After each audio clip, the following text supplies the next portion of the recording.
Chairperson of Parliament's Appropriations Committee, Mmusi Maimane, has stressed the need to prioritise the country's budget. He's been speaking as part of a debate that's currently underway, by the way, on the Appropriations Bill in the National Assembly. Let's take those live pictures once again. The bill allocates funds to various national departments. This is the live shot currently of the debate continuing. So the bill basically would see the allocation of funds for national departments and public entities. So Maimane is now calling for the prioritization of early childhood development. This bill occurs in a context upon which 22 cents of our money is spent on debt servicing costs. It occurs at a time where we have to prioritize supporting the social wage, but ultimately it is growth and infrastructure-led growth that is going to take us forward. 61% of our budget is in the social wage.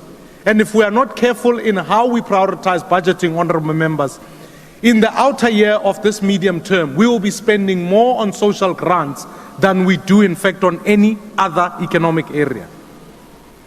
It is also deeply concerning that as you look at the budget that is being put here, 1% of the total appropriation is spent on innovation and areas that improve growth, small business, trade and industry. These are small budget areas. And that is why we welcome the expenditure being put in the Department of Transport, over 1.3 trillion rand over 2025-2026 as a commitment to infrastructure growth.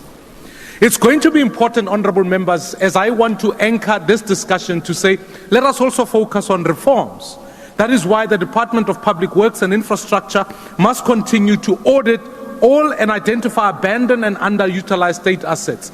This will mean that we no longer have to pay inflated prices on office space.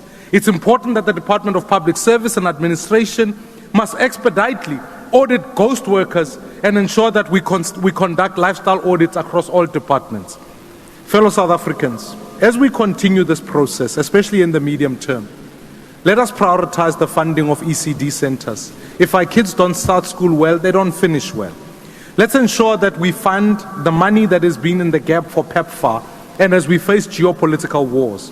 We need to be clear about when we do spending reviews in this medium term, we must be far more efficient in how we deal with the money that has been allocated to us.